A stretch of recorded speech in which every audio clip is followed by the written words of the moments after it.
সবাই জীবনে কামনা করি, কেউ ধন সম্পত্তির কামনা করি, কেউ ভালোবাসার, কেউ বন্ধুদের, কেউ নাম খ্যাতি আদি ইত্যাদি।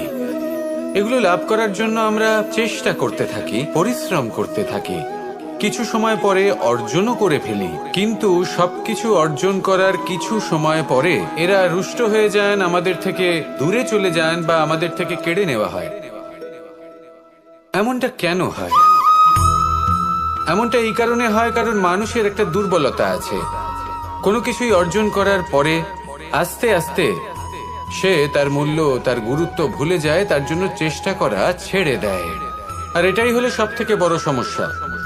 ঠিক যেমন কোনো ব্যক্তি যিনি ধন অর্জন করতে চান তার জন্য কঠিন পরিশ্রম করেন, হয়তো ধন অর্জন করেও ফেলেন, তারপর আস্তে আস্তে ওই ধনের মূল্য ভুলে যান, উচিতভাবে তা প্রয়োগ করেন না, আস্তে আস্তে তার ধন তার সঙ্গ ত্যাগ করে দেয়, সমস্ত পরিশ্রম ব্যর্থ হয়ে যায়। সেই জন্য মনে রাখবেন, এই সংসারে কিছু অর্জন করা অত্যন্ত কঠিন ব্যাপার, কিন্তু তার থেকেও বেশি কঠিন হলো সেটা নিজের সাথে ধরে রাখা। তাই জীবনে যখনই আপনি কিছু অর্জন করবেন তার গুরুত্বটা বুঝুন, আর তারপরে সময় সময় তার মূল্য নিজেকে স্মরণ করাতে থাকুন। কৃতজ্ঞ থাকুন যে আপনার পরিশ্রম আপনাকে এই ফল দান করেছে, আর চিরকাল পরিশ্রম করুন, তবেই আপনি যেটা লাভ করেছেন সেটা আপনার কাছে থেকে যাবে। আসুন আর আমার সাথে ভালোবেসে বলুন, রাধা রাধা। এই সংসারে আপনার সব থেকে বড় বন্ধু কে? কেউ বলবেন ছোটবেলার বন্ধুরা, কেউ বলবেন মাতা পিতা, কেউ বলবেন ঈশ্বর। এবারে বলুন যে এই সংসারে আপনার সব থেকে বড় শত্রু কে? কেউ বলবে আপনার বিরোধী, সেই ব্যক্তি যে আপনাকে হিংসে করে, বা আপনার নিজের অহংকার, আপনার কুকর্ম। আমি বলবো যে এই সংসারে আপনার সব থেকে বড় বন্ধু হলো আপনার নিজের মন। এই চঞ্চল মনকে যদি আপনি নিয়ন্ত্রণ করতে শিখতে পারেন, তাহলে এর থেকে বড় বন্ধু এই সংসারে আপনি কোথাও পাবেন না। সেখানেই যদি এই মন আপনাকে বশ করে ফেলে, তাহলে সংসারে এর থেকে বড় শত্রুও আপনি কোথাও পাবেন না। সেই জন্য এই সংসারকে নিয়ন্ত্রণ করার চেষ্টা ত্যাগ করুন। প্রথমে এই মনকে নিয়ন্ত্রণ করতে শিখে যান, তাহলে এই জীবন নিজে থেকেই সাফল্যের পথে অগ্রসর হবে। আর তখন এই মন প্রসন্ন হয়ে বলবে, রাধা রাধা। এই সংসারে যদি আপনি শুভ কিছু অর্জন করতে চান, তাহলে দুটি পথ আছে। প্রথম হলো ধর্ম, আর দ্বিতীয় হলো কর্ম। কিছু ব্যক্তি এমন কথাও বলেন যে আমরা তো ধর্মের পথেই অগ্রসর ছিলাম, আমরা তো লক্ষ্য প্রাপ্ত করতে পারলাম না, বরং আমাদের নিন্দা হলো। এবার এরকমটা ঠিক কেন হয়? এরকম এই কারণে হয় কারণ দেখতে গেলে ধর্ম সবসময় আমাদের এমন পথ দেখায় যেটা আমাদের একটা শুভ লক্ষ্য প্রাপ্তিতে সাহায্য করে, কিন্তু সেই লক্ষ্যে আমাদের পৌঁছতে হবে নিজেদের কর্ম দ্বারা।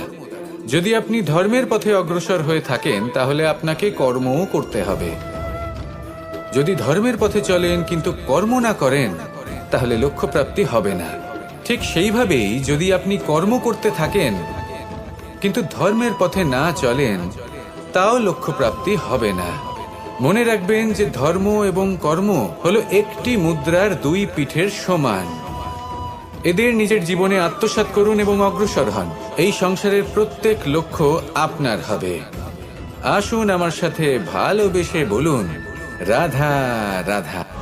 প্রত্যেক মানুষ জীবনযাপন করেন, কিন্তু প্রত্যেক মানুষ বেঁচে থাকার রসদ জোগাড় করতে পারেন না। তাহলে কি করা যায়? জীবনের রসদ কিভাবে জোগাড় করা যায়? কিভাবে আমাদের চেষ্টা করে যাওয়া উচিত? আমাদের কি করা উচিত? কিছু কাজ আছে যেগুলো আপনাদের করতে হবে। সর্বপ্রথম, জীবনে যখনই কোনো সমস্যা আসবে, তখন নিরপেক্ষভাবে তার সম্মুখীন হন। তা সে যে সমস্যাই হোক, সেটা সমাধান করার জন্য আপনাকে শুভ পথ নির্বাচন করতেই হবে। তারপরে যদি আপনার হাতে কখনো ক্ষমতা আসে, সেই মুহূর্তে আরো বেশি বিনম্র থাকতে হবে। আপনি ধন অর্জন করলে তখন অহংকার জাগ্রত হতে দিলে চলবে না। আপনি যদি শক্তিশালী হয়ে ওঠেন, তাও অহংকার জাগ্রত হলে চলবে না। জীবনে যখনই ক্রোধ হবে, তখন নিজেকে নিয়ন্ত্রণ করুন আর ভেবে দেখুন যে যদি এই মুহূর্তে আপনি ক্রোধ দেখান, তাহলে তার পরিণাম কি হবে। এর ফলে কি কিছু শুভ ঘটনা ঘটবে নাকি অশুভ কিছু ঘটবে। শুধু এই কটা কাজ নিজেদের জীবনে আত্মসাৎ করুন, জীবন যাপন অত্যন্ত সহজ হয়ে যাবে। আসুন আমার সাথে ভালোবেসে বলুন, রাধা রাধা। ক্রোধ এ হলো এই সংসারের সব থেকে ঘাতক আবেগ। এই আবেগ আগুনের সমান। যদি কোনো ব্যক্তির মনে জাগ্রত হয়, তাহলে সামনের ব্যক্তিকে ভস্ম করার আগে সেই আগুন সেই ক্রুদ্ধ ব্যক্তিকেই ভস্ম করে দেয়। সেই জন্য এই ক্রোধকে নিজের থেকে দূরে রাখা অত্যন্ত আবশ্যক। কিন্তু তার অর্থ এটা নয় যে সেই রাগের কোনো মূল্য নেই। আগে হ্যাঁ, কখনো কখনো জীবনে এই ক্রোধের বহিঃপ্রকাশ অত্যন্ত প্রয়োজনীয়। যেমন একজন ব্যক্তি, তিনি অপরাধ করেই চলেছেন, আপনি তাকে সুযোগ দিচ্ছেন কিন্তু সে কথা শুনছে না। সে এই বিভ্রান্তি নিয়ে জীবন অতিবাহিত করছে যে সে যেটা করছে সেটাই হলো উচিত, আর এটাই ভেবে সে অধর্মের পথে অগ্রসর হচ্ছে। এমন একটা সময় ক্রোধের বহিঃপ্রকাশ অত্যন্ত প্রয়োজনীয়। যেমন শ্রীরাম ক্রুদ্ধ হয়েছিলেন, উনি অগ্নিবাণ সাধন করেছিলেন সাগরের প্রতি, কারণ সাগর নিজের অহংকারে মত্ত হয়ে কিছুতেই শ্রীরামকে লঙ্কা পর্যন্ত পৌঁছানোর পথ খুঁজে দিচ্ছিল না। যখন শ্রীরাম ক্রুদ্ধ হলেন, তখন সাগর ওনাকে পথ দেখালো। ক্রোধ প্রকাশ করুন, কিন্তু উচিত সময়, উচিত পরিস্থিতিতে, উচিত মাত্রাতে। আর কখনোই এই ক্রোধের আবেগ যেন আপনাকে নিয়ন্ত্রণ না করতে পারে। আসুন আমার সাথে ভালোবেসে বলুন, রাধা রাধা। সব থেকে শক্তিশালী শব্দ হলো নীরবতা এবং প্রসন্নতা। এই দুটি সব থেকে বেশি কঠিনও। এবার আপনি বলবেন, এতে কঠিনের কি আছে? না, ক্ষেত্র বিশেষে নিজে নীরব থাকা হলো অত্যন্ত কঠিন। আর তার থেকেও বেশি কঠিন হলো বিকট পরিস্থিতিতে নিজেকে প্রসন্ন রাখা। কিন্তু যদি আপনি এটা শিখে যান, তাহলে এই নীরবতাই আপনাকে জীবনে অনেক বড় বড় সমস্যার হাত থেকে বাঁচাবে। এই প্রসন্নতা আপনাকে বিকটতর পরিস্থিতি থেকে বেরিয়ে আসতে শক্তি যোগাবে। তাই এই গুণ আত্মসাৎ করুন আর আমার সাথে ভালোবেসে বলুন, রাধা রাধা। গীতা আর আমি চিরকাল বলা হয় কর্ম করো, কর্ম করতে থাকো। কিন্তু শুধুমাত্র কর্ম করাটাই পর্যাপ্ত নয়। কর্ম কিভাবে করা হচ্ছে, কোন দিশায় করা হচ্ছে, সেটা বুঝতে পারাটাও অত্যন্ত আবশ্যক। ভাগ্যের ভরসায় থাকবেন না। ভাগ্যের দ্বার যদি বন্ধ থাকে, তাহলে নিজের কর্ম দ্বারা আপনি সেই দ্বার খুলে দিতে পারেন। এবার আপনার পথে যদি কোনো বড় পাহাড় চলে আসে, তাহলে আপনি কি করবেন? ভাগ্যের ভরসায় বসে থেকে হাহাকার করলে তো হবে না। ভাববেন যে আমার ভাগ্যে এটা লেখা আছে, তাই এই সমস্যা নিজে থেকেই পথ থেকে সরে যাবে। না, আপনাকে কর্ম করতে হবে। নিজের কর্মের দ্বারা এমন কোলাহলের সৃষ্টি করুন যাতে ভাগ্য নিজেই আপনার জন্য সেই দ্বার খুলে দেয়। কর্মের কোলাহল কিছুটা এমন হওয়া উচিত যে সেই বাধা যেন আপনার কোলাহল শুনে নিজে থেকেই আপনার পথ থেকে সরে যায়।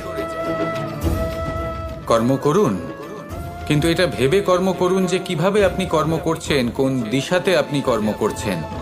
দিশাহীনভাবে আপনি যতই কর্ম করুন না কেন, কোনো লাভ হবে না। কখনো সৌভাগ্য লাভ করতে পারবেন না। কর্ম করুন, বুঝে শুনে করুন আর আমার সাথে ভালোবেসে বলুন, রাধা রাধা। জীবনে যখনই আমরা কোনো বিশেষ মানুষের সাথে পরিচিত হই, তখন তার ব্যক্তিত্বের বিষয়ে আমাদের একটি নিজস্ব দৃষ্টিভঙ্গি তৈরি হয়। তা সে ভালো হোক বা মন্দ, আমরা নিজেদের দৃষ্টিভঙ্গি, নিজেদের ধারণা বানিয়ে ফেলি। কিন্তু আপনি কি নিশ্চিত রূপে বলতে পারেন যে এই যে আপনার দৃষ্টিভঙ্গি, সেটাই সেই ব্যক্তির পূর্ণ সত্য, সেই ব্যক্তি সত্যিই সেরকমই? না, আপনি সেরকম বলতে পারেন না, কারণ যে কোনো মানুষের একটি চরিত্র, একটি ব্যক্তিত্ব অনেক বছর ধরে তৈরি হয়, অসংখ্য অভিজ্ঞতা লাভ করার পরে তৈরি হয়। আপনি একদিনে বুঝতে পারবেন না যে সেই ব্যক্তি কেমন। এই ভুলটাই বেশিরভাগ মানুষ করে ফেলেন। কিন্তু যদি সত্যি কোনো মানুষকে বুঝতে চান, তাহলে একটু সময় দেওয়া খুব প্রয়োজন। সবার আগে প্রথম আলাপে সেই ব্যক্তি তো এটাই বোঝাবে যে সে কতটা শ্রেষ্ঠ, কিন্তু সে কতটা গুণী বা কতটা অপগুণী, এটা বোঝার জন্য আপনাকে সেই ব্যক্তির কাছাকাছি থাকতে হবে। তিনি কতটা অহংকারী বা কতটা সজ্জন, সেটা বোঝার জন্য আপনাকে সেই ব্যক্তিকে সম্মান দিয়ে দেখতে হবে। সেই ব্যক্তি কতটা লোভী বা কতটা সরল, সেটা বোঝার জন্য তাকে ধন দিয়ে দেখতে হবে। সেই ব্যক্তির কতগুলো খারাপ গুণ আছে, সেটা বোঝার জন্য সেই ব্যক্তিকে স্বাধীনতা দিয়ে দেখতে হবে। তবেই তাকে আপনি বুঝতে পারবেন। যে কোনো মানুষকে বোঝা, তার ব্যক্তিত্ব বুঝে ওঠা এতটা সহজ কাজ নয়। যতক্ষণ কোনো ব্যক্তির ব্যক্তিত্ব সম্পর্কে স্পষ্ট ধারণা না হয়, ততক্ষণ সেই ব্যক্তির সাথে সম্পর্কে অগ্রসর হওয়া উচিত হবে না। আসুন আমার সাথে ভালোবেসে বলুন, রাধা রাধা। আমরা সবাই জীবন সুখ আর শান্তিপূর্বক অতিবাহিত করতে চাই। আমরা সবাই এটাই চাই যে আমরা সবাই স্বাধীন থাকব, আর এই স্বাধীনভাবেই আমরা জীবনে অগ্রসর হব। আর যখন কোনো ব্যক্তি আমাদের এইসব কিছু করতে বাধা দেন, তখন আমরা তার উপর রুষ্ট হই। কিন্তু সত্যিটা ঠিক এর বিপরীত। কখনো কখনো এই ব্যক্তি অজান্তেই আমাদের এটা ভাবতে বাধ্য করে দেয় যে আমরা যেটা করছি সেটা কোথাও অনুচিত নয় তো। জীবনে অগ্রসর হতে হতে, সুখ খুঁজতে খুঁজতে, স্বাধীনতা খুঁজতে খুঁজতে আমরা অনুচিত কিছু করছি না তো। এটা বোঝা অত্যন্ত প্রয়োজনীয়। আর এটাই আমরা বুঝবো একটা উদাহরণ দ্বারা। কখনো কোনো উপবনে যাবেন আর গিয়ে ওখানকার মালিকে দেখবেন কি করে। কিছু সময় অন্তর ও ঘাস আর আগাছা কেটে পরিষ্কার করে। আর এরকমটা কেন করে? সে নিজেই তা রোপণ করে, নিজেই পরিশ্রম করে, আর তারপর নিজের পরিশ্রমকে কেটে ফেলার কি অর্থ হতে পারে? এরকমটা সে কেন করে? এরকম সে করে যাতে ঘাস এবং চারা সবাইকে নিয়ন্ত্রণে রাখতে পারে, আর সেই উপবনকে সে সুন্দর এবং মনোগ্রাহী করে রাখতে পারে। এটাই হলো ওর উদ্দেশ্য। এবার ভাবুন যে সেই ব্যক্তি আপনার জীবনে সেই কাজটাই করছে। আপনার জীবনে সে মালি হয়ে আসে, আর কোনো শুল্ক ছাড়াই আপনাকে সে আরো উত্তম ব্যক্তি করে তুলছে। তাই মনে মনে ওনার প্রতি কৃতজ্ঞ থাকুন, আর আমার সাথে ভালোবেসে বলুন, রাধা রাধা। আমাদের জীবন হলো একটি যাত্রাপথ, একটি প্রতিযোগিতা। আর এই প্রতিযোগিতায় এগিয়ে থাকার জন্য, জয়লাভ করার জন্য আমরা সবাই কোনো না কোনো সাহায্য খুঁজি। কেউ ঈশ্বরের শরণে যান, কেউ গুরুর কাছে যান, কেউ মাতা পিতার কাছে যান, আবার কেউ যোগ্য বন্ধু নির্বাচন করে নেন। আর হ্যাঁ, এনারা সবাই আপনাকে জীবনে অগ্রসর হওয়ার পথে সাহায্য করতে পারেন। কিন্তু এমন একজন ব্যক্তি আছেন এই সংসারে, যিনি এই সংসারে আপনাকে সবার আগে নিয়ে যেতে পারেন। আর সেই ব্যক্তি হলেন স্বয়ং আপনি, আর কেউ নয়। অর্থাৎ আপনি যদি চেষ্টা করেন, পরিশ্রম করেন, তাহলে আপনার বন্ধু, আপনার বান্ধব, আপনার পরিবার, আপনার গুরু আপনাকে সাহায্য করতে পারে, আপনাকে আরো অনেক বেশি প্রদান করতে পারে। কিন্তু যদি আপনার চেতনাই না থাকে, তাহলে কেউ আপনাকে এগিয়ে নিয়ে যেতে পারবে না। যেমন ছোট্ট একটা বালক যে সবেমাত্র হাঁটতে শিখছে, প্রথমে সে হামাগুড়ি দিয়ে চলতে চেষ্টা করে। তার মাতা পিতা তাকে দেখে খুব আনন্দ পান, তাকে উৎসাহও দেন। সেই ছোট বালক দাঁড়াতে চেষ্টা করে, হাঁটতে চেষ্টা করে, আবার পড়ে যায়, আবার উঠে দাঁড়ায়, আবার চেষ্টা করে, আবার পড়ে যায়। আর ভবিষ্যতে গিয়ে সে হাঁটতেও শিখে যায়, আবার দৌড়তেও শিখে যায়। এই সংসারে আপনি যে কর্মই করতে চান না কেন, যে স্বপ্নই আপনি পূর্ণ করতে চান না কেন, সেটা আরম্ভ হবে আপনাকে দিয়ে, আপনার কর্ম দ্বারা। তাই কর্ম করতে শুরু করুন। বাইরে থেকে সাহায্য পেতেই পারেন, তা সদ্ব্যবহার করুন, আর আমার সাথে ভালোবেসে বলুন, রাধা রাধা। জ্ঞান। এই সংসারের, এই জীবনের আধার হলো জ্ঞান।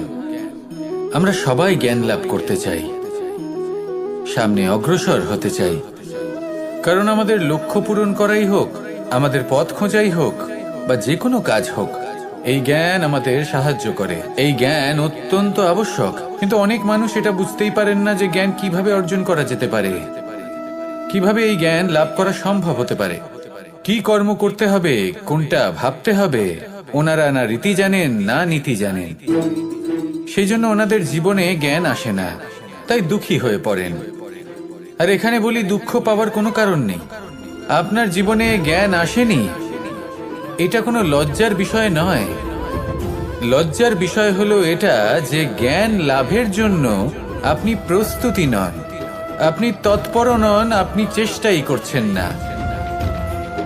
অজ্ঞানী হওয়া কোনো খারাপ বিষয় নয়, কিন্তু জ্ঞান লাভের পিপাসা না থাকা, এটা হলো সবথেকে বড় দোষ। তাই সবসময় জ্ঞান লাভের জন্য প্রস্তুত থাকুন আর চেষ্টা করতে থাকুন। আসলে নির্বাচনটা আপনাকে করতে হবে যে আপনি অজ্ঞানী থেকে জ্ঞানী হয়ে উঠতে চান, নাকি জ্ঞানী থেকে আবার অজ্ঞানী হয়ে উঠতে চান। আসুন আমার সাথে ভালোবেসে বলুন, রাধা রাধা। আমাদের জীবন হলো একটি যাত্রাপথ, একটি প্রতিযোগিতা। আর এই প্রতিযোগিতায় এগিয়ে থাকার জন্য, জয়লাভ করার জন্য আমরা সবাই কোনো না কোনো সাহায্য খুঁজি। কেউ ঈশ্বরের শরণে যান, কেউ গুরুর কাছে যান, কেউ মাতা পিতার কাছে যান, আবার কেউ যোগ্য বন্ধু নির্বাচন করে নেন। আর হ্যাঁ, এনারা সবাই আপনাকে জীবনে অগ্রসর হওয়ার পথে সাহায্য করতে পারেন। কিন্তু এমন একজন ব্যক্তি আছেন এই সংসারে, যিনি এই সংসারে আপনাকে সবার আগে নিয়ে যেতে পারেন। আর সেই ব্যক্তি হলেন স্বয়ং আপনি, আর কেউ নয়।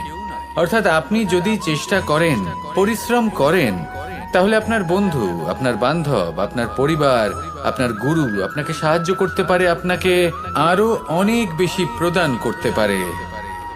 কিন্তু যদি আপনার চেতনাই না থাকে, তাহলে কেউ আপনাকে এগিয়ে নিয়ে যেতে পারবে না।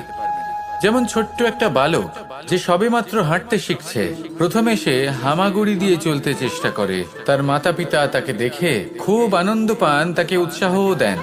সেই ছোট বালক দাঁড়াতে চেষ্টা করে, হাঁটতে চেষ্টা করে, আবার পড়ে যায়, আবার উঠে দাঁড়ায়, আবার চেষ্টা করে, আবার পড়ে যায়। আর ভবিষ্যতে গিয়ে সে হাঁটতেও শিখে যায়, আবার দৌড়তেও শিখে যায়। এই সংসারে আপনি যে কর্মই করতে চান না কেন, যে স্বপ্নই আপনি পূর্ণ করতে চান না কেন, সেটা আরম্ভ হবে আপনাকে দিয়ে, আপনার কর্ম দ্বারা। তাই কর্ম করতে শুরু করুন। বাইরে থেকে সাহায্য পেতেই পারেন, তা সদ্ব্যবহার করুন। আর আমার সাথে ভালোবেসে বলুন, রাধা রাধা। গঙ্গা ভারতের সবথেকে শক্তিশালী নদী, এমন একটি নদী যে নিজেই হলো একটি ইতিহাস। কিন্তু কখনো ভেবেছেন যে এই গঙ্গা নদীর প্রবাহ যখন গঙ্গোত্রী থেকে শুরু হয়, তখন তার উৎপত্তি কিভাবে হয়? হিমবাহ যখন গলে যায়, তখন একটি ফোঁটার জন্ম হয়। সেই ফোঁটাগুলোর সাথে আরো কিছু ফোঁটা যুক্ত হয়, তারপরে একটি ছোট ধারা উৎপন্ন হয়, সেটা বইতে থাকে। এর পরবর্তীতে আরো অনেক ধারা আরো অনেক ফোঁটার সাথে যুক্ত হয়ে যায়, আর অবশেষে একটা মহান বিশাল ধারা জন্ম নেয়, যাকে আমরা মহানদী গঙ্গা বলি। সেই জন্য এই কথা বলা হয়েছে যে একটি পাথর দিয়ে প্রাচীর বানানো যায় না।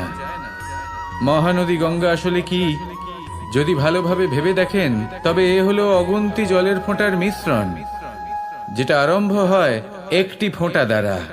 একটি ফোঁটা যা এদের সকলকে নিজের অন্তরে সমাহিত করে নেয় এবং এমন একটি যাত্রা শুরু করে যা পরবর্তীতে মহানদী গঙ্গার রূপ ধারণ করে। এর থেকে আমরা কি শিক্ষা পাই? এটাই যে জীবনে শুধুমাত্র পরিশ্রম এবং সমস্যার সম্মুখীন হওয়াটাই পর্যাপ্ত নয়, সেটা তো সকলকেই করতে হয়। প্রয়োজন হলো সারল্য। সারল্য দ্বারা সবাইকে নিজের অন্তরে সমাহিত করে নিতে হবে, তাদের সাথে চলতে হবে, অনেককে এক করে তুলতে হবে।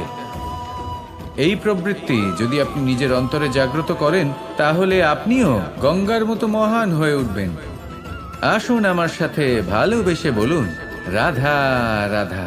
যখনই আমরা মহাদেবের কথা স্মরণ করি বা ওনাকে পুজো করি, তখন আমরা বলে থাকি হর হর মহাদেব। কিন্তু এই গৌরব আরেকজন দেবীও লাভ করেছেন, দেবী গঙ্গা। যখন আমরা গঙ্গা নদীতে প্রবেশ করি, সেই জলকে হাতে নিয়ে আমরা বলি হর হর গঙ্গা।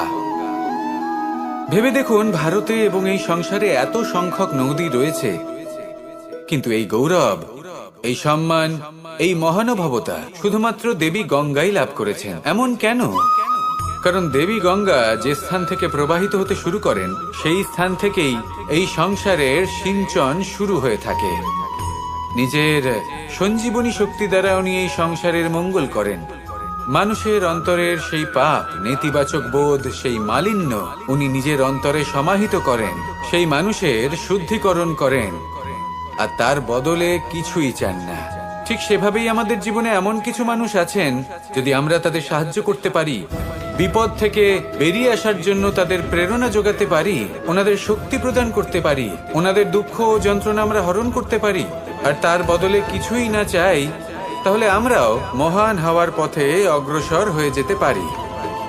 হয়তো সেই দিন সকলে আমাদের জয় জয়কার নাও করতে পারেন, কিন্তু সেই দিন আমরা হর হর মহাদেব, হর হর গঙ্গা এই দুই কথার সার অবশ্যই বুঝতে পারবো। আসুন আর আমার সাথে ভালোবেসে বলুন রাধা রাধা। কর্ম, ধর্ম, জ্ঞান, এই 3 স্তরে অনেক মানুষ পৌঁছতে পারেন।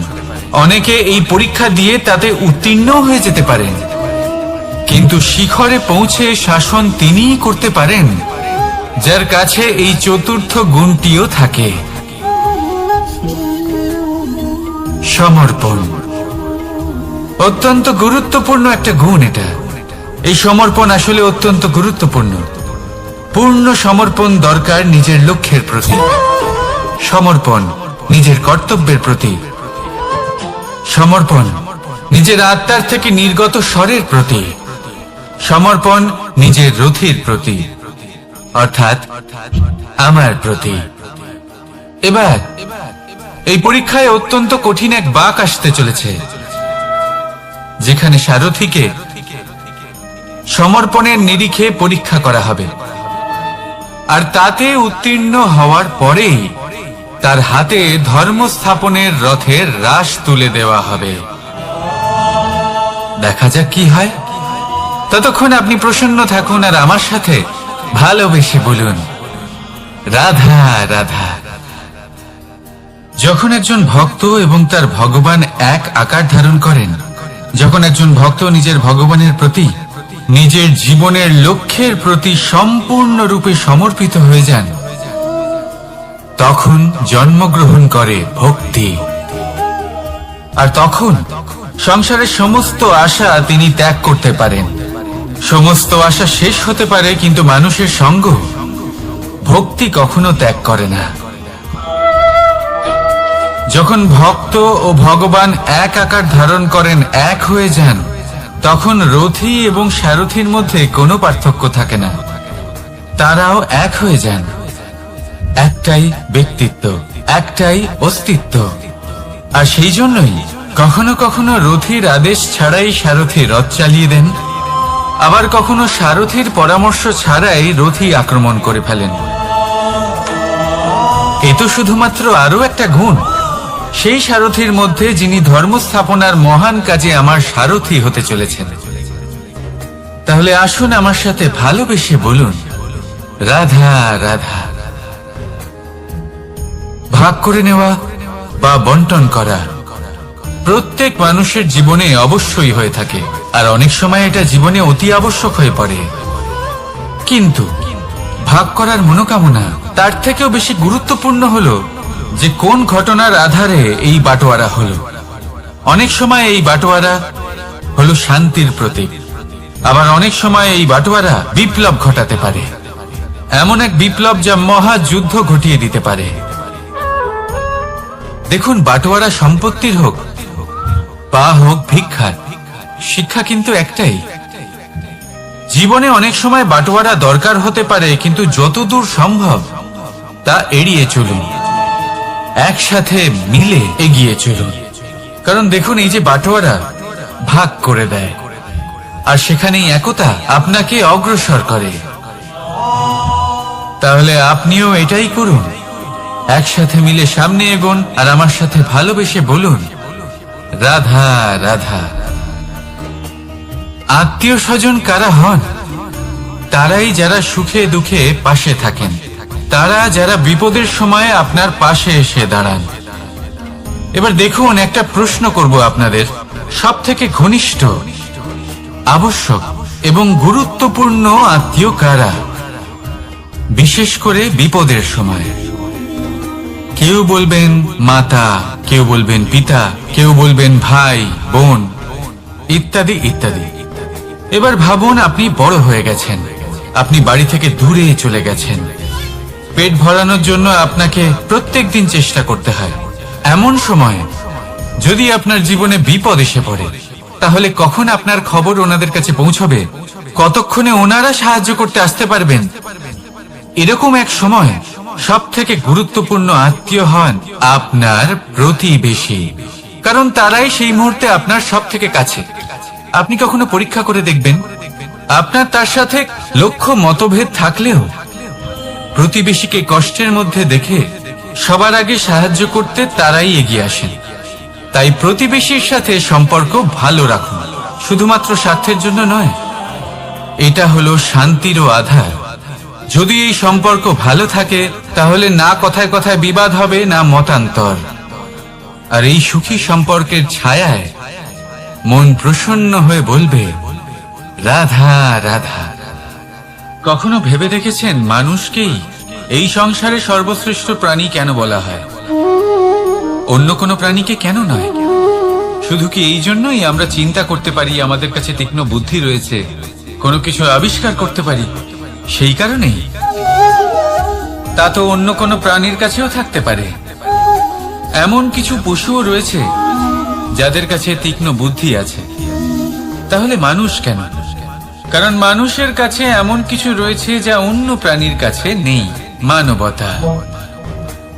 মানবতা যা সর্বপ্রথম এগিয়ে যেতে চাইলেও যদি পথে কেউ ধাক্কা খেয়ে পড়ে যায়, তাকে আগলে রাখতেও জানে।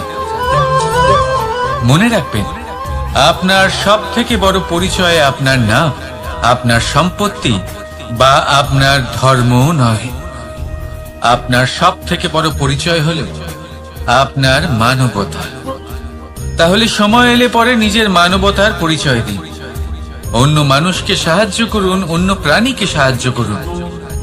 একা একা পথ চলা হলো পশুদের প্রবৃত্তি। মানুষ হলেন তিনি যিনি অন্যের জন্য প্রাণও দিতে পারেন। মানুষ হলেন তিনি যিনি অন্য মানুষের প্রাণ বাঁচান।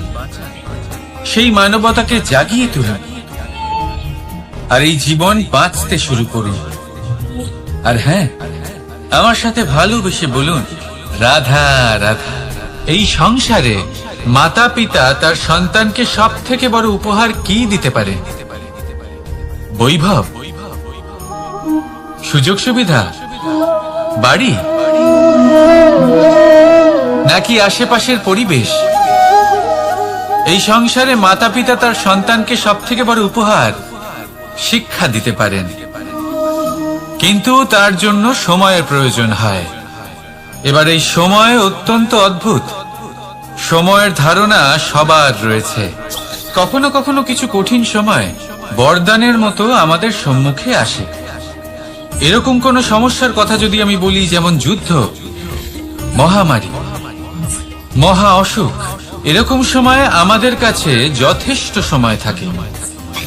এই সময় আমরা চিন্তা করি, ভয়ভীত হই, কে জানে কত সম্পত্তির ক্ষয়ক্ষতি হবে। এবার এই সময় কিভাবে কাটিয়ে ওঠা যায়? অশুভ চিন্তা তার মনের মধ্যে বাসা বাঁধে। সে বুঝতে পারে না সে কি করবে। আমি বলবো, চিন্তা ত্যাগ করুন, এই ভয়কে ত্যাগ করুন। আর মনে রাখুন একটা গুরুত্বপূর্ণ কথা, যে ঈশ্বর আপনাকে বরদান দিয়েছেন যাতে আপনি নিজের কর্তব্য পূর্ণ করতে পারেন। কর্তব্য, নিজের পরিবারকে সময় দেওয়া, নিজের সন্তানকে শিক্ষা দেওয়া। তাদের সাথে বসুন, কথাবার্তা বলুন, আলোচনা করুন। কিছু কথা তারা বলবে, কিছু আপনি বলবেন। কিছু আপনি শিখবেন, কিছু তারা শিখবে। তাদের সাথে খেলা করুন, তাদের সাথে পূর্বপুরুষের গল্প করুন। এইসব করলে তাতে না শুধু তাদের ভবিষ্যৎ উজ্জ্বল হবে, বরং আপনিও সন্তুষ্টি পাবেন।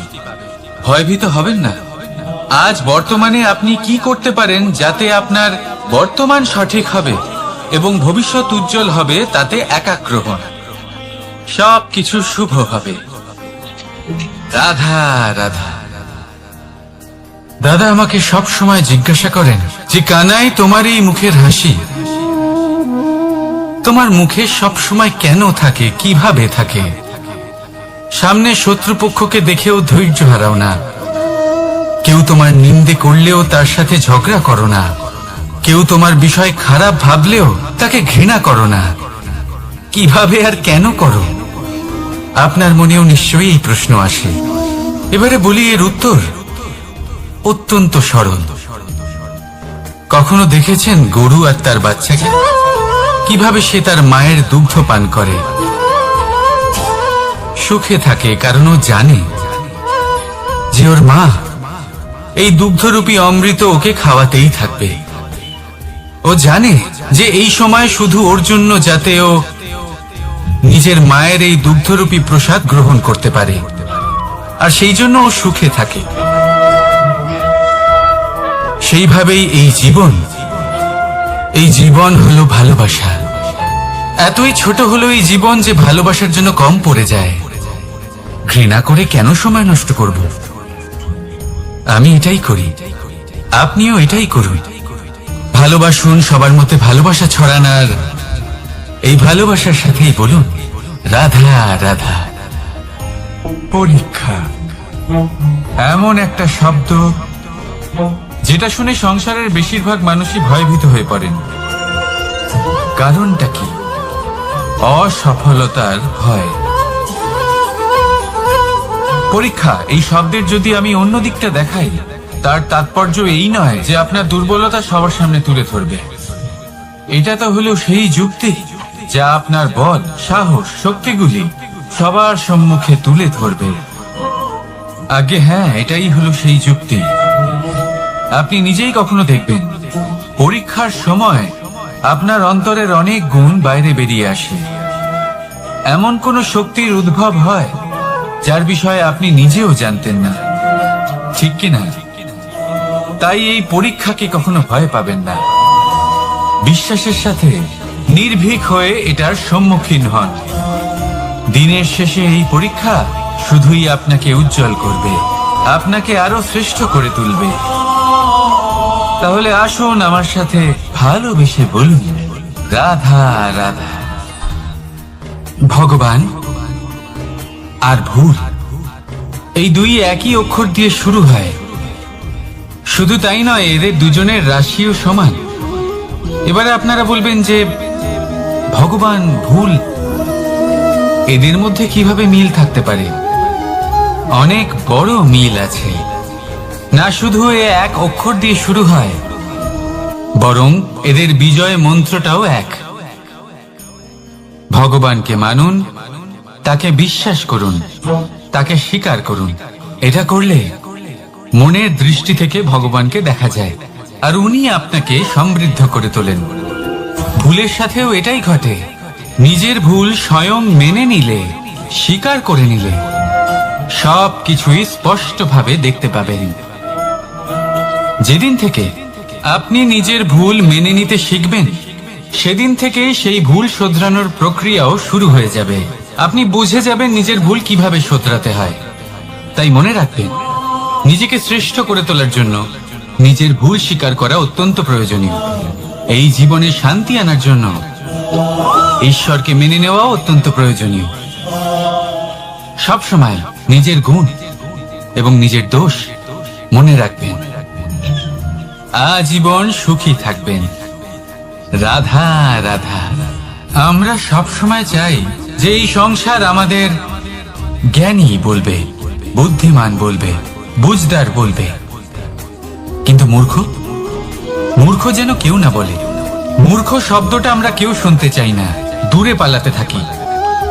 কিন্তু একটা সত্যি সবার কাছে অজানা, যে মূর্খ হওয়া হলো বুদ্ধিমান হওয়ার দিকে সর্বপ্রথম পদক্ষেপ। আপনি যত খুশি দিগ্গজ জ্ঞানী মানুষদের সাথে আলাপ করুন, যত ইচ্ছে কথা বলুন, যতই জ্ঞানের কথা আলোচনা করুন, অভিজ্ঞতা মূর্খ হবার পরেই পাওয়া যায়, তাই নয় কি? মূর্খ হবার পরে আপনি এটা বুঝতে পারবেন যে কি করা উচিত নয়। জ্ঞানী ব্যক্তি আপনাকে এটা বলবেন যে কি করা উচিত। আর এই সংসারে কি করা উচিত তার থেকেও অনেক বড় জ্ঞান হলো কি করা উচিত নয়। সেই জন্য সব সময় মনে রাখবেন, আপনার করা কিছু ভুল আপনাকে যদি কেউ মূর্খ বানিয়ে থাকে, ছল চাতুরি করে থাকে, তাহলে কোনো ব্যাপার নয়, এটা শেষ পর্যন্ত আপনাকে আরো বুদ্ধিমান করে তুলবে। এই মুহূর্তে ধন্যাত্মক থাকুন, এই সংসার আপনাকে অবশ্যই জ্ঞানী বলবে। রাধা রাধা। আপনি কি কখনো একজন মালিকে একটা বাগানের যত্ন নিতে দেখেছেন? যদি কখনো একটা গাছে উই ধরে যায়, মালি তখন শুধু সেই গাছের নয়, সমস্ত বাগানের চিকিৎসা করায়।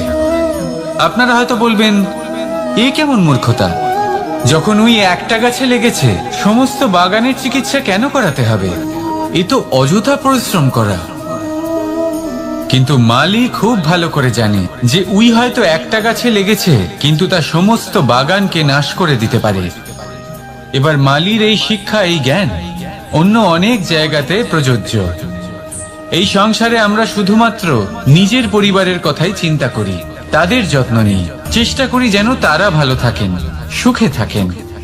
আর সেই সময় এই সমাজের কিছু বিরোধী মনোভাব এই সমাজকে গ্রাস করে ফেলে, এই সমাজকে নষ্ট করে ফেলে, কিন্তু আমাদের নজর শুধু আমাদের পরিবারে থাকে। সেই জন্য যখন কথা ওঠে রাষ্ট্রের, দেশের, তখন তার জন্য সিদ্ধান্ত নিতে হবে, তখন তার জন্য ত্যাগ করতে হবে। আর মনে রাখবেন, যে সমস্যায় আসুক তার সমাধান পূর্ণরূপে বাঞ্ছনীয়। এই সংসারে প্রত্যেক ব্যক্তি যদি নিজের পরিবারেরও খেয়াল রাখেন এবং সমাজেরও খেয়াল রাখেন এবং সঠিকভাবে এই দেশেরও খেয়াল রাখেন, তবেই এই দেশ সম্পন্ন হতে পারবে। তাহলে আপনিও সেই প্রয়াস করুন আর আমার সাথে ভালোবেসে বলুন, রাধা রাধা। কথায় বলা হয়, জীবনে ভালোবাসাই হলো সুখের মূল। এটা সত্য। এবার প্রশ্ন হলো এটাই যে এই ভালোবাসা কার সাথে করা উচিত। যদি আপনি কিছুক্ষণের জন্য সুখ পেতে চান, তাহলে ভালোবাসুন নিজের রুচি মতো। যদি আপনি কিছুদিনের জন্য সুখ পেতে চান, ভালোবাসুন নিজের বন্ধুদের। যদি আপনি কয়েক মাসের জন্য, কয়েক বছর বা অনেক বছরের জন্য সুখী হতে চান, তাহলে ভালোবাসুন নিজের পরিবারকে, মাতা পিতা, নিজের সন্তান, স্বামী স্ত্রী, নিজের আত্মীয়দের। কিন্তু যদি আপনি চিরকালের জন্য সুখী হতে চান, তাহলে ভালোবাসতে হবে শুধু নিজের কর্মগুলিকে। কারণ সম্পর্ক যেমনই হোক না কেন, কখনো না কখনো ভেঙে যাবেই। এই সংসার হলো এমনই যে যাদের সঙ্গ আমরা পাই, তাদের সঙ্গ একদিন ত্যাগ করতে হয়। শুধু কর্মই হলো এমন এক সঙ্গ যা কখনো আপনাকে ত্যাগ করবে না। আপনার মৃত্যুর পরেও এই কর্ম আপনাকে বাঁচিয়ে রাখবে। তাই সবসময় মনে রাখবেন, এই কর্ম ধর্ম মনে করে পালন করা উচিত। জীবনের শেষ মুহূর্ত পর্যন্ত কর্মকে ভালোবাসুন, জীবনের শেষ মুহূর্ত পর্যন্ত সুখে থাকবেন। আর আমি তো সবসময় বলি, শুধু কর্ম করতে থাকো, ফলের চিন্তা করো না। তাহলে আসুন আর আমার সাথে ভালোবেসে বলুন, রাধা রাধা। দ্বিধাবোধ। অনেক সময় আমরা জীবনে সেই বাঁকে এসে পৌঁছই যেখানে আমরা বুঝতেই পারি না যে এবার কোন দিক নির্বাচন করা উচিত। কখনো এদিকে যাওয়া উচিত মনে হয়, কখনো ওদিকে যাওয়া উচিত মনে হয়, কখনো দুদিকেই যাওয়া প্রয়োজনীয় বলে মনে হয়, কিন্তু তা তো সম্ভব নয়। কখনো কখনো এটা মনে হয় যে এখানেই থেমে যাওয়া ভালো, কোথাও না যাওয়াই শ্রেয়। এবার একেই তো দ্বিধাবোধ বলে। সংসারে এমন কোনো দ্বিধা নেই যার সমাধান সম্ভব নয়। এই দ্বিধাবোধ স্বাভাবিক, আর আপনার এই দ্বিধাকে আমি একটু সরল করে দিই। দ্বিধাগ্রস্ত হয়ে নির্বাচন করলে তখন এটা মাথায় নিয়ে করবেন যে আপনার এই নির্বাচনের ফলে এই সংসারের ওপর, এই সমাজের ওপর কি প্রভাব পড়তে পারে। নিজের লাভ ক্ষতির বিষয়ে ভাবা ছেড়ে দিন আর কর্ম করুন সংসারের মঙ্গলের জন্য, আগামী প্রজন্মের মঙ্গলের জন্য। ভাবুন আপনার এই নির্বাচনের জন্য কিভাবে তাদের জীবনের উদ্ধার সম্ভব। কারণ এই ভাবনাই হলো উচিত ভাবনা। কারণ অনেক সময় ওষুধ একটু কড়া মনে হতেই পারে, কিন্তু এই ওষুধই তো রোগ মুক্তি ঘটায়। সেইভাবে আপনাকেও এই দ্বিধার মুহূর্তে কঠিন নির্বাচন করতে হতে পারে। এই কঠিন নির্বাচন জীবনে কঠিন পরিস্থিতিও আনতে পারে, কিন্তু যদি এই নির্বাচন ধর্মসঙ্গত হয়, যদি এর দ্বারা সংসারের মঙ্গল হয়, তাহলে এই নির্বাচনই হলো সঠিক নির্বাচন। আসুন আমার সাথে ভালোবেসে বলুন, রাধা রাধা। মানুষ নানান ধরনের বাসনা পোষণ করেন, তাদের নানান ইচ্ছে থাকে, অভিলাষা থাকে, নানান কামনা করতে থাকেন, স্বপ্ন দেখেন, প্রার্থনা করেন যেন তা সফল হয়, নিজের সম্পন্নতা কামনা করেন, আর শেষে নিরাশ হয়ে যান কারণ এসব কিছুই পান না। আপনাকে একটা ছোট্ট উদাহরণ দিই। জঙ্গলের রাজা কাকে বলা হয়? সিংহকে। এবার যেহেতু সিংহ বনের রাজা, তাই হরিণ তো তার কাছে এসে এটা বলতে পারে না যে আপনি হলেন বনের রাজা, তাই আপনি আমাকে মেরে ফেলুন, আমাকে খেয়ে ফেলুন আর নিজের ক্ষুধা নিবারণ করুন। এমন তো হয় না। সিংহ যতই বনের রাজা হোক, তাকেও পরিশ্রম অবশ্যই করতে হয়, তবেই তার ক্ষুধা নিবারণ হয়। সেইভাবেই আপনার সমস্ত স্বপ্ন, আপনার সমস্ত ইচ্ছে, আপনার সমস্ত অভিলাষা, সমস্ত আকাঙ্ক্ষা পূরণ হবেই, অবশ্যই হবে, পরিশ্রমের দ্বারা। শুধু ভাবলেই হবে না। তাহলে আপনিও জীবনে পরিশ্রম করুন, নিজের সমস্ত স্বপ্ন পূরণ করুন, আর আমার সাথে ভালোবেসে বলুন, রাধা রাধা। আপনি কি কখনো কোনো উঁচু পর্বতের শিখরে পৌঁছতে পেরেছেন?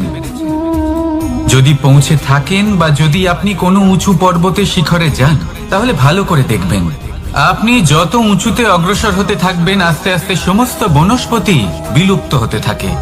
তারপরে সমস্ত গাছপালা, পশু পাখি সব বিলুপ্ত হতে থাকে। শেষ পর্যন্ত সেই শিখরে থেকে যায় শুধুমাত্র শান্তি, নীরবতা।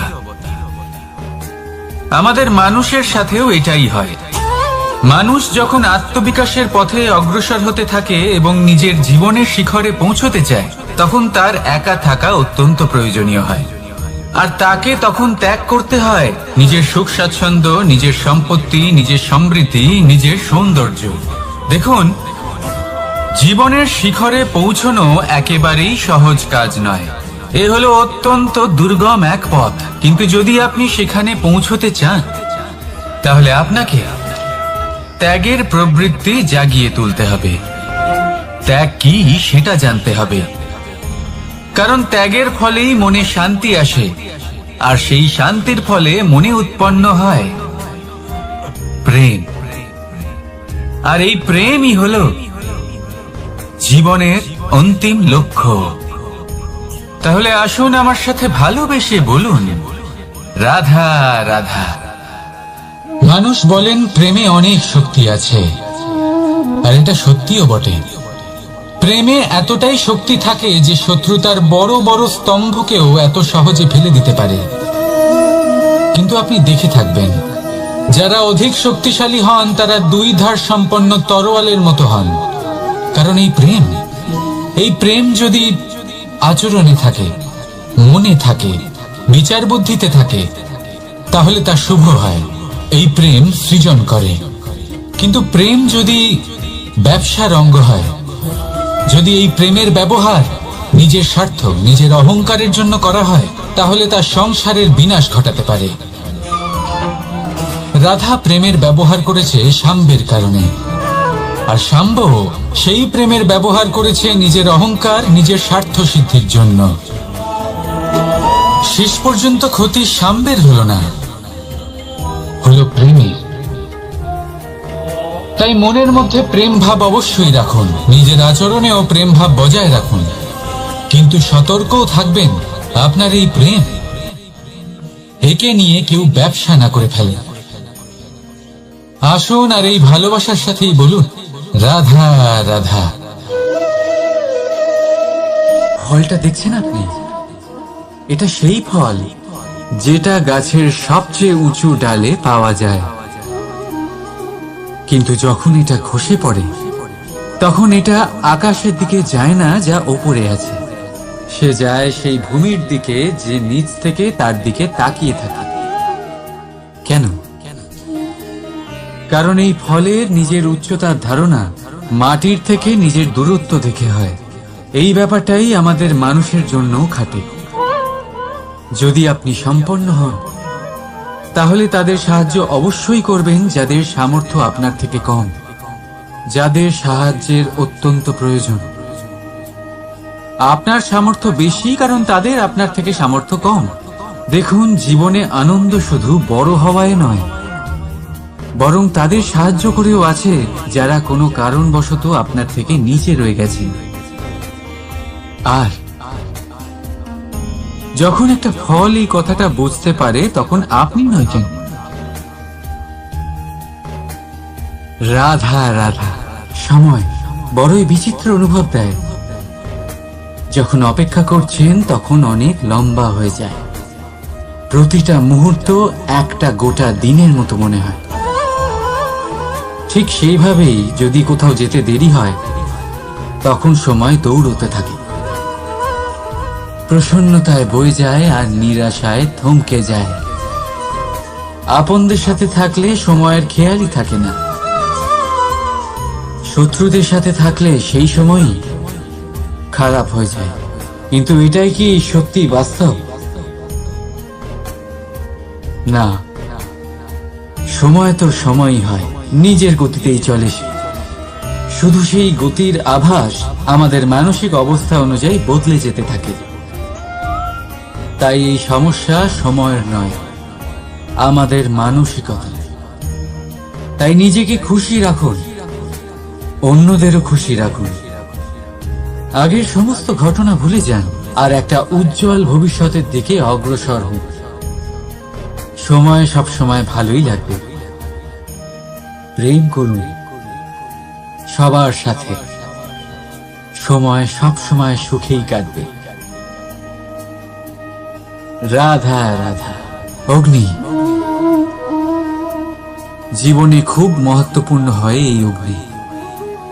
এই অগ্নি উজ্জ্বলতা হয়ে আমাদের জীবিত রাখে। কিন্তু ভাবুন, যদি এই উজ্জ্বলতা ক্রোধের অগ্নি হয়ে দিকভ্রষ্ট হয় তাহলে কি হবে? একটা ছোট পাতা দিয়ে শুরু করে গোটা বনকে ছারখার করে দিতে পারে।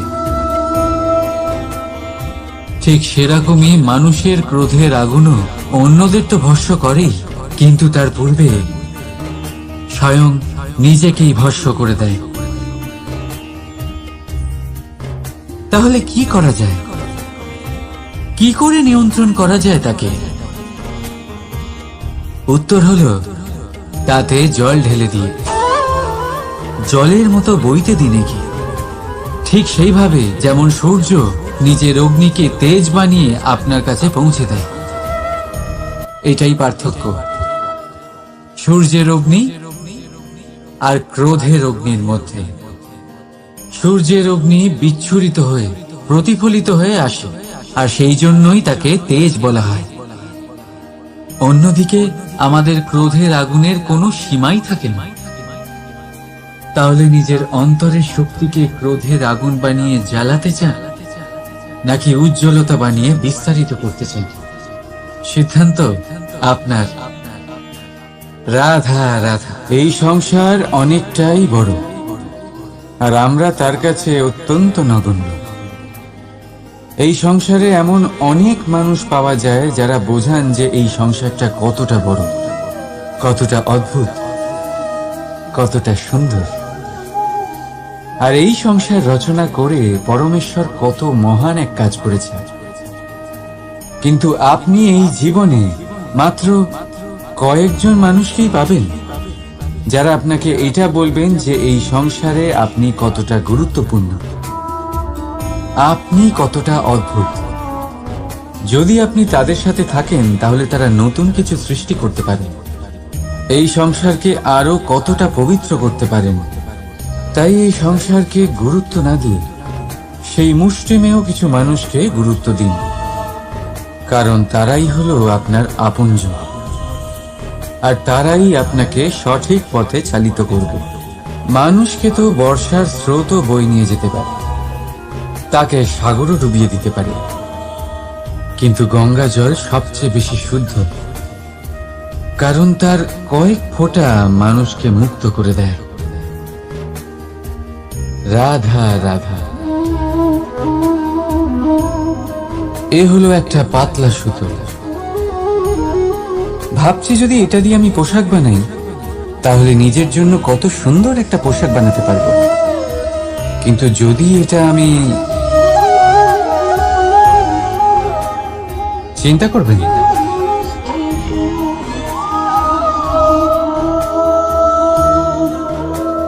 দেখুন এই সুতো জোড়া লেগে গেল। শুধু পার্থক্য হচ্ছে এটাই যে আগের মতো এটা আর সরল নেই, আর এটার দৈর্ঘ্য আগের থেকে কিছুটা কমে গেছে। এই সংসারে প্রেমের সাথেও ঠিক এটাই হতে পারে। প্রেমের এই সুতো যা দুই মানুষকে একসাথে বেঁধে রাখবে। অহংকার আর স্বার্থের আঘাত সে সহ্য করতে পারে না, ছিঁড়ে যায়। চেষ্টা করলে আবার এই সম্পর্ক হয়তো জোড়া লাগতে পারে, কিন্তু তা আগের মতো কখনোই থাকে না, কারণ মনে গিট পড়ে যায়। সেই জন্য প্রেমকে স্নেহের সাথে সামলে রাখুন, অহংকার আর স্বার্থের থেকে দূরে থাকুন। রাধা রাধা। আগুন কি করে? জ্বালায়, সেটা কাঠই হোক, কয়লা হোক, বস্ত্র হোক, যাই আপনি আগুনে দেবেন তা ভস্ম হয়ে যাবে। কিন্তু সোনা, যদি আপনি সোনা আগুনে ফেলেন তাহলে তা কুন্দন হয়ে নিজের অস্তিত্ব তৈরি করে। যদি আপনি লোহা গরম করেন তাহলে তা ইস্পাত হয়ে যায়। কেন কেন হয় এরকম? কারণ তাদের অন্তরের আগুন জ্বালানোর আগুনের থেকে অনেক বেশি তীব্র হয়। এই আগুন হলো পবিত্রতার, এই আগুন হলো নিশ্চয়তার। যদি আপনার লক্ষ্য স্থির থাকে, আপনার ইচ্ছে দৃঢ় হয়, তাহলে কুন্দন হয়ে বেরোবেন, ইস্পাত হয়ে বাঁচবেন, অন্তর থেকে শক্তি পাবেন, আর কেউ আপনার সাথে কোনো অনিষ্ট করতে পারবে না। রাধা রাধা। মানুষের জীবন কি? আপনি বলতে পারেন জন্ম আর মৃত্যুর মধ্যেকার সময়। আর মৃত্যু কখন হয়? যখন মানুষ শ্বাস নেওয়া বন্ধ করে দেয়, হাত পা নাড়ানো বন্ধ করে দেয়, ভাবা ছেড়ে দেয়। এমনটা নয়, মানুষের অন্তর, তার মৃত্যু তখনই হয় যখন তার অন্তরের করুণা শেষ হয়ে যায়। করুণা সেই ভাব যা মানুষকে মানুষ করে তোলে, যা এক মানুষকে আরেক মানুষের কষ্টে তার প্রয়োজনীয়তা অনুভব করে, আর সেটাই তাকে শক্তি দেয় অন্য কাউকে সহায়তা করার জন্য, তাকে পাত্র করে এই সৃষ্টির নিয়ন্তা হবার জন্য। দেখুন, এই সংসারে মৃত্যু কেবলমাত্র একবারই হয়, তাই তার আগে কেন মরব? এই করুণাকে কেন মারব? নিজের মনুষ্যত্ব বজায় রাখুন, মৃত্যুর পরেও আপনি জীবিত থাকবেন। রাধা রাধা। এটা হলো সূচ, আর এটা হলো তলোয়ার। এবারে আপনারা বলুন, আপনাদের দৃষ্টিকোণ থেকে এই দুই বস্তুর মধ্যে কোনটা বেশি শক্তিশালী আর গুরুত্বপূর্ণ হতে পারে? আপনি বলবেন তলোয়ারই সবচেয়ে শক্তিশালী বা গুরুত্বপূর্ণ। আচ্ছা, মানলাম যে তলোয়ার বেশি ভারী হয়। তলোয়ার আপনাকে যুদ্ধে বিজয়ী করে, যুদ্ধে শত্রুর বিনাশ করে, কিন্তু তলোয়ার দিয়ে আপনি কখনো আপনার বস্ত্র সেলাই করতে পারবেন না। যদি আপনার পায়ে কাঁটা ফুটে যায়, তা আপনি তলোয়ার দিয়ে বের করতে পারবেন না। আপনাকে সূচের ব্যবহার করতেই হবে। এবারে বলুন, তলোয়ার পেয়ে যাওয়ার পরে এইভাবে সূচকে হারিয়ে ফেলা কি ঠিক হবে?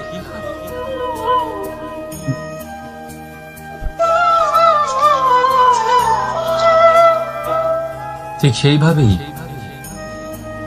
জীবনে সম্পন্ন বন্ধু পাওয়ার পরেও আপনার সেই বন্ধুদের হারাবেন না যারা কম সম্পন্ন, দরিদ্র। কারণ তারা আপনার সাথে তখন ছিলেন যখন আপনি কিছুই ছিলেন না, আর জীবনে দরকার পড়লে তারাই আপনার কাজে আসবে, সম্পন্ন বন্ধু নয়। তাই যাকে ভালোবেসেছেন তার সাথে বন্ধুত্ব পালন করুন। চিত্ত আনন্দে জেগে উঠবে। রাধা রাধা। পঞ্চমহাভূত জীবন রচনায় এর অবদান অনস্বীকার্য। এই পঞ্চমহাভূত আসলে কি? জল, বায়ু, অগ্নি, মাটি আর আকাশ। এবার শুধুমাত্র জীবন রচনায় এর অবদান আছে তা নয়, শুধু শরীর রচনাতে এর যোগদান আছে তা নয়, বরং এরা হলো আমাদের জীবনের সব থেকে বড় শিক্ষক। এবার আপনারা সকলে চমকে যাবেন, হয়তো আপনারা এই দৃষ্টিভঙ্গি দিয়ে কখনো দেখেননি। আমি আজ আপনাদের বোঝাবো। এদের মধ্যে সব থেকে বড় তত্ত্ব জল। এ আমাদের কি শেখাচ্ছে? এই জল, এর নামই হলো জল, কিন্তু এ কখনোই আমাদের জ্বালায় না, আমাদের জ্বলনের কারণ হয় না। তাহলে কি করে? আমাদের তৃষ্ণা মেটায়, আমাদের শীতলতা প্রদান করে, জীবন দান করে। এর দ্বারা আমরা কি শিক্ষা লাভ করি? যে আপনার উৎপত্তি যেখান থেকেই হোক না কেন, আপনি যেখানেই জন্মগ্রহণ করুন না কেন, আপনার কর্ম সর্বদা শ্রেষ্ঠ হওয়া উচিত। আপনি জলকে যে কোনো পাত্রে রাখুন না কেন, সে সেই অনুসারেই নিজের আকার ধারণ করে নেয়। এর দ্বারা আমরা কি শিক্ষা পাই? এই শিক্ষাই পাই যে যে কোনো পরিস্থিতিতেই নিজেদের মানিয়ে নিতে হবে, নিজেকে সেরকম করে নিতে হবে। যে দেশেই থাকি না কেন, যে স্থানেই থাকি না কেন, যে পরিস্থিতিতেই থাকি না কেন, যে ব্যক্তির সাথেই থাকি না কেন, আমাদের সুখময় হয়ে জীবন অতিবাহিত করা উচিত। দেখুন, আমাদের কত বড় একটা শিক্ষা দিল এই জল, যা আমরা কোনোদিন দেখতেই পাইনি। নিজেকে জলের মতোই করে তুলুন। সুখের ধারায় স্বাচ্ছন্দ্যে প্রবাহমান হতে থাকবেন আপনি। নিজের আকারকে ভেঙে ফেলুন, নিজের সীমা লঙ্ঘন করুন। আপনি অবশ্যই একদিন মহানুভবতা অনুভব করবেন। তাহলে আসুন আর আমার সাথে ভালোবেসে বলুন, রাধা রাধা। জীবনের পঞ্চমহাভূতের দ্বিতীয় তত্ত্ব হল মাটি, ভূমি, ধরা, যে ধারণ করে, যা আমাদের সকলকে ধারণ করে, ভালো হোক বা মন্দ, নিজের কর্তব্য পালন করে। আর এটাই শিক্ষা আমাদের জন্য। আমাদেরকেও আমাদের সকল কর্তব্য পালন করতে হবে, তা সে আমাদের নিজেদের প্রতি হোক, আমাদের পরিবারের প্রতি হোক, সমাজের প্রতি হোক বা ঈশ্বরের প্রতি। এই শিক্ষা আমাদের মাটি দিয়ে থাকে।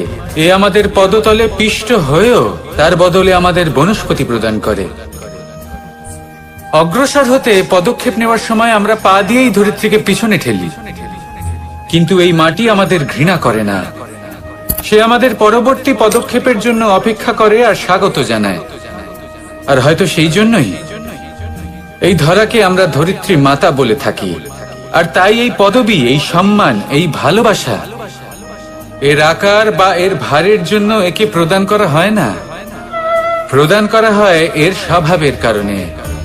আপনিও যদি ধরিত্রীর মতো হতে পারেন, যদি আপনিও নিজের সকল কর্তব্য পালন করেন, বিশ্বাসের সাথে তা স্বীকার করে নিতে পারেন, যদি অন্য কারোর সাফল্যেও আপনি প্রসন্ন হতে শিখতে পারেন, যদি আপনি একটু কষ্ট সহ্য করে অন্য কাউকে প্রসন্নতা প্রদান বা অন্য কাউকে সেবা করতে পারেন, তাহলে আপনিও মাটির মতোই মহান হয়ে উঠতে পারবেন। তাহলে আসুন আর আমার সাথে ভালোবেসে বলুন, রাধা রাধা। জীবনের পঞ্চমহাভূতের মধ্যে একটা তত্ত্ব হলো বায়ু। বায়ু যাকে কিনা দেখা যায় না, বরং তাকে কিন্তু আমরা অনুভব করতে পারি। আর একে সব থেকে বেশি অনুভব করতে পারি তখন যখন বায়ু কম থাকে। বায়ু যদি লুপ্ত হয়ে যায়, তাহলে তখনই আমরা বুঝতে পারি যে বায়ু তো নেই, এ তো সমস্যার ব্যাপার। এবার এই বায়ু দ্বারা আমরা কি শিক্ষা পাই? এই বায়ু আমাদের এই শিক্ষা দেয় যে আমাদের কখনোই অহংকার করা উচিত নয়। আমরা সকলেই কখনো না কখনো চাই যে আমাদের শ্রেষ্ঠতা, আমাদের যোগ্যতা, আমাদের মাহাত্ম্য এই সংসার বুঝতে পারুক। আর নিজের মাহাত্ম্য প্রমাণ করার জন্য শক্তি দেখানোর কোনো প্রয়োজন নেই। কারণ যখন কোনো ব্যক্তি, এই সমাজ, এই সংসার আপনাকে নিজের থেকে দূরে করে দেবে, আপনার থেকে দূরে চলে যাবে, তখন আপনার মাহাত্ম্য কি তার আভাস সে নিজে থেকেই অবশ্যই পেয়ে যাবে। আপনার কিছুই করার প্রয়োজন নেই। বায়ুর মতো হয়ে উঠুন। বায়ু যার কিনা কোনো ভার নেই, কিন্তু যখন সময় আসে, যখন সে তুফানের রূপ নেয়, তখন অত্যন্ত বড় বড় বিধ্বংসী কাজ সে করে ফেলে। আর তখন এর শক্তির কোনো তুলনাই হয় না। বায়ু যে নিজের সঞ্চালন দ্বারা পৃথিবীকে প্রাণ দেয়, নিজের পরিবহন দ্বারা এই মেঘ সৃষ্টি করে, এই ধরিত্রীর তৃষ্ণা নিবারণ করে। বায়ুর মতো যদি আপনি হয়ে উঠতে পারেন, তাহলে হালকা হয়ে যাবেন, ওপরে উঠতে পারবেন এই সংসার, এই ভৌতিকতা, এই মোহ মায়া থেকে। আর তখন আপনি বুঝতে পারবেন যে প্রেম কাকে বলে। তখন আপনি বুঝবেন যে দান করাই হলো জীবন। তাহলে আসুন আর আমার সাথে ভালোবেসে বলুন, রাধা রাধা।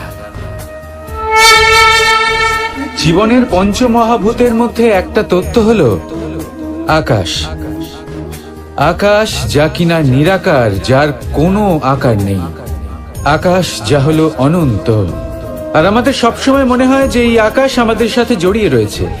কেন? এবার এই আকাশ আমাদের জন্য কি না করে। আকাশ আমাদের ওড়বার স্বাধীনতা দেয়। আকাশ মেঘকে ধারণ করে যাতে আমাদের তৃষ্ণা মিটতে পারে। এই আকাশ সূর্য এবং চন্দ্রকে তার যথাস্থান দেয়, যাতে আমরা প্রকাশও পেতে পারি, আবার অন্ধকারও, যাতে আমাদের জীবনে সামঞ্জস্য বজায় থাকে। আকাশের থেকে অনেক কিছুই শেখার রয়েছে।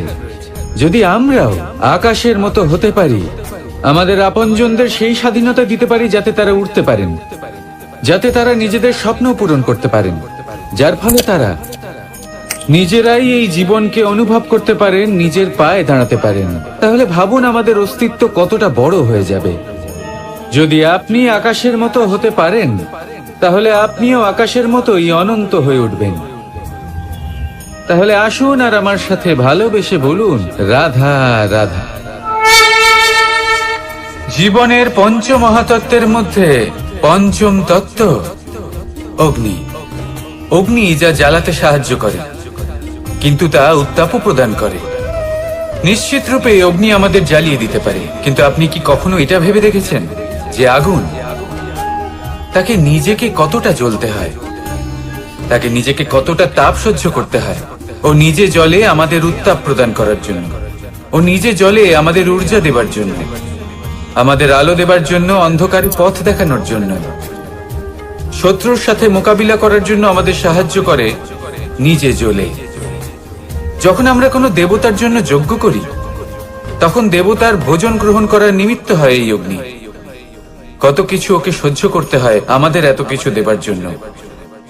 আপনিও আগুনের মতো হয়ে উঠুন, নিজে কষ্ট সহ্য করুন অন্যকে সাহায্য করার জন্য, তাদের জীবন উদ্ধার করার জন্য, নিজের প্রিয়জনের জন্য, নিজের পরিবারের জন্য, নিজের মাতা পিতার জন্য, এই সমাজের জন্য।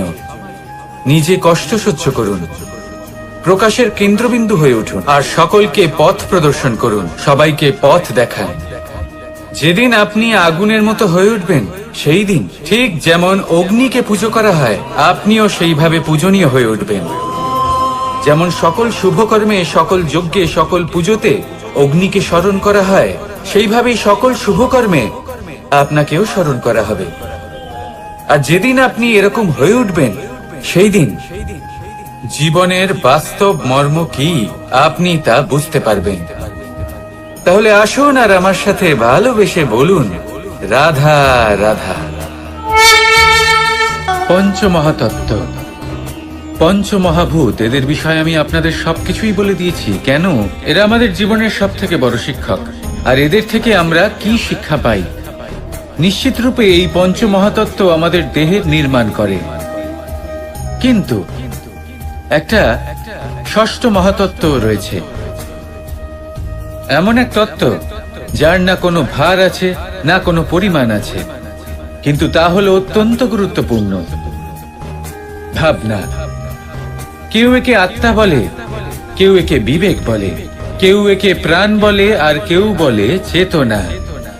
এবার এই চেতনা যখন পঞ্চমহাতত্ত্বের সাথে জুড়ে যায়, এক হয়ে যায়, তখন মানুষের জীবনের নির্মাণ হয়। এবার আপনার দেহের নির্মাণ জন্ম থেকেই পঞ্চমহাতত্ত্ব করে দেয়, কিন্তু এই ভাবনা, এই চেতনা, একে আপনি নিজেই এগিয়ে নিয়ে যেতে পারেন। একে দিশা দেখাতে হবে, এর বিকাশ আপনাকেই করতে হবে। কিভাবে? তা আপনার উপর নির্ভর করছে। আপনি এর সদ্ব্যবহারও করতে পারেন, দুর্ব্যবহারও করতে পারেন। এমন এক দিশা দিতে পারেন, এমন সদ্ব্যবহার করতে পারেন যে আপনি নিজেই কোনোদিন ভগবত গীতার জ্ঞান দিলেন। এমন দুর্ব্যবহার করতে পারেন, এমন দিশাও দিতে পারেন যে আপনি হয়তো শকুনের মতোই মহাভারত রচনা করলেন। এই চয়ন আপনারই। শুধু এই চেতনার শুদ্ধতার দিকে বিশেষ নজর রাখতে হবে। যদি এই চেতনা শুদ্ধ হয়, তাহলে প্রেম থাকবে, আর যদি এই চেতনা অশুদ্ধ হয়, তাহলে বিদ্বেষ হবে। আর আমার মতে সুখ এবং শান্তি প্রেমের দ্বারাই লাভ হবে, বিদ্বেষ দ্বারা নয়।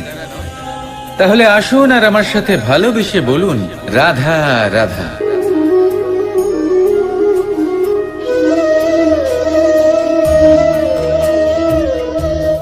নারী জন্মসূত্রে কারোর কন্যা, ধর্মসূত্রে কারোর পত্নী, আর কর্মসূত্রে কারোর মা। আমাদের মনে এই ছবি আঁকা রয়েছে একজন নারীকে নিয়ে, তাই না? একটা অতুলনীয় ভূমিকা রয়েছে নারীদের আমাদের জীবনে, আর নারী ছাড়া আমরা কিছুই নই। কিন্তু অধিকার, সেখানে আমরা একটা ভুল করে বসি।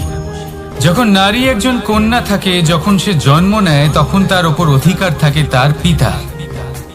আর তারপর যখন বিয়ে হয়ে যায়, তখন তার অস্তিত্বের ওপর অধিকার থাকে তার স্বামী। আর যখন তিনি মা হন, তখন নিজেই তিনি জীবনের সমস্ত অধিকার দিয়ে দেন তার সন্তানকে। কিন্তু আমরা কি কখনো এটা ভেবেছি এই জীবন হলো তার নিজের?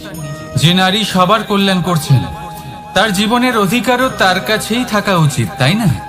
তার নিজের জীবনের সিদ্ধান্ত সে নিজেই নিতে পারেন, নিজেই নিজের ভাগ্যের রচয়িতা হতে পারেন। আর এর জন্য আমাদের নিজেদের পাল্টাতে হবে, দৃষ্টিভঙ্গি পাল্টাতে হবে। কারণ এই ধারণা সেটা আজ বা কালকের ব্যাপার নয়, এটা ঘটে চলেছে বহু বছর ধরে, আর চলতেই থাকবে যদি আমরা এটা না বদলাই। আর এটা তখনই সম্ভব হবে যখন আমরা নিজেদের মধ্যে পরিবর্তন আনব।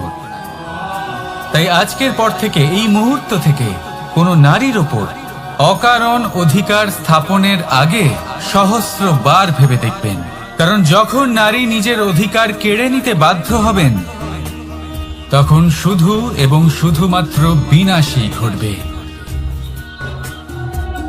রাধা রাধা।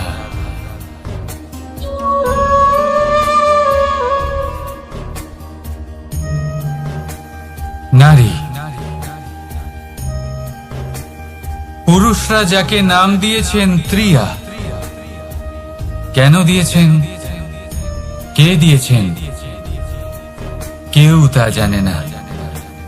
কথায় আছে, পুরুষরা ভাবেন যে ত্রিয়া, ভাবেন একরকম, বলেন অন্য কিছু, আর করেন অন্য কিছুই।